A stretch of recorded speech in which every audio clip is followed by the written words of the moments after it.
राधे राधे दोस्तों। तो आज मैं आपको मोक्षदा एकादशी की व्रत कथा सुनाने वाली हूँ। इस साल 22 और 23 दिसंबर दोनों ही दिन एकादशी का व्रत रखा जा रहा है।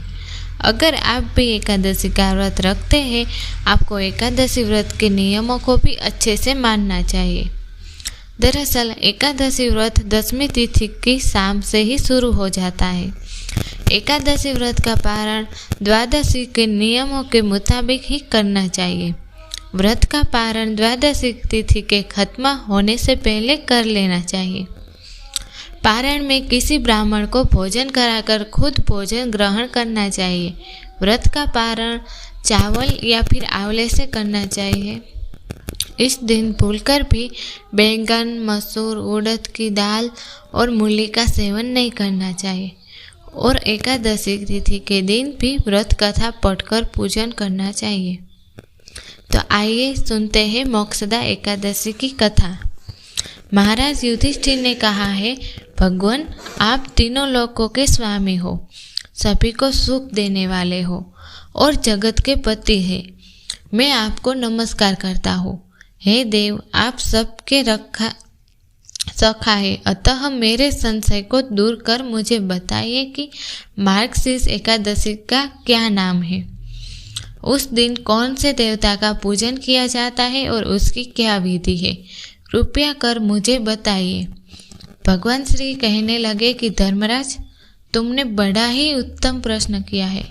इसके सुनने से तुम्हारा यश संसार में फैलेगा। मार्गशीर्ष शुक्ल एकादशी अनेक पापों को नष्ट करने वाली है। इसका नाम मोक्षदा एकादशी है। मोक्षदा एकादशी के दिन भगवान के दामोदर रूप की पूजा की जाती है। इसके पीछे की कथा है कि गोकुल नाम के नगर में वैखानस नामक राजा राज्य करता था। उसके राज्य में चारों वेदों के जानने वाले ब्राह्मण रहते थे। वह राजा अपनी प्रजा का अपनी संतान की तरह लालन पालन करता था।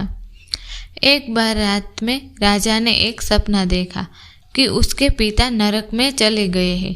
यह सोचकर उसे बहुत अचंभा हुआ।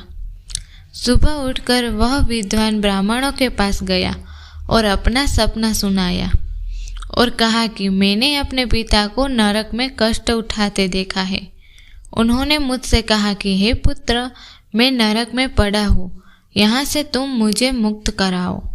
जब से मैंने ये वचन सुने हैं तब से मैं बहुत बेचैन हूँ। मुझे इस राज्य, धन, पुत्र, स्त्री, हाथी, घोड़े आदि में कुछ भी सुख नहीं लग रहा है। राजा ने कहा, हे ब्राह्मण देवताओं, इस दुख के कारण मेरा सारा शरीर जल रहा है। अब आप कृपा करके कोई तप, दान, व्रत आदि ऐसा उपाय बताइए जिससे मैं मेरे पिता को मुक्ति मिल जाए। उस पुत्र का जीवन व्यर्थ है जो अपने माता पिता का उद्धार न कर सके। एक उत्तम पुत्र जो अपने माता पिता और पूर्वजों का उद्धार करता है, वह 1000 मुख पुत्रों से अच्छा है।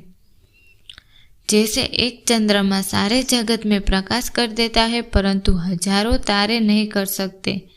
ब्राह्मणों ने कहा, हे राजन, यहाँ पास ही भूत, भविष्य, वर्तमान के ज्ञाता पर्वत ऋषि का आश्रम है। आपकी समस्या का हल वह जरूर करेंगे। ऐसा सुनकर राजा मुनि के आश्रम पर गया। उस आश्रम में अनेक शांत चित्त योगी और मुनि तपस्या कर रहे थे। उसी जगह पर्वत मुनि बैठे हैं। राजा ने मुनि को साष्टांग दंडवत किया। मुनि ने राजा से सांगोपांग कुशल पूछी। राजा ने कहा कि महाराज, आपकी कृपा से मेरे राज्य में सब कुशल है, लेकिन अकस्मात मेरे चित्त में अत्यंत अशांति होने लगी है। ऐसा सुनकर पर्वत मुनि ने आंखें बंद की और राजा के भूत के बारे में विचार करने लगे। फिर बोले, हे राजन, मैंने योग के बल से तुम्हारे पिता के कुकर्मों को जान लिया है।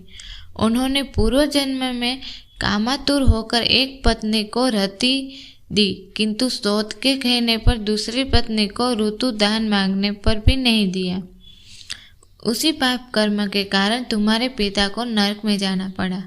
तब राजा ने कहा, इसका कोई उपाय बताइए। मुनि बोले, हे राजन, आप मार्गशीर्ष एकादशी का उपवास करें और उस उपवास के पुण्य को अपने पिता को संकल्प कर दे। इसके प्रभाव से आपके पिता की अवश्य नरक से मुक्ति होगी। मुनि के ये वचन सुनकर राजा महल में आया और मुनि के कहने अनुसार कुटुंब सहित मोक्षदा एकादशी का व्रत किया। इसके उपवास का पुण्य उसने पिता को अर्पण कर दिया। इसके प्रभाव से उसके पिता को मुक्ति मिल गई और स्वर्ग में जाते हुए वे पुत्र से कहने लगे, हे पुत्र, तेरा कल्याण हो। यह कहकर स्वर्ग चले गए। इसलिए इस एकादशी को मोक्षदा एकादशी कहते हैं। जो लोग मोक्षदा एकादशी का व्रत करते हैं उनके समस्त पाप नष्ट हो जाते हैं। इस व्रत से बढ़कर मोक्ष देने वाला और कोई व्रत नहीं है।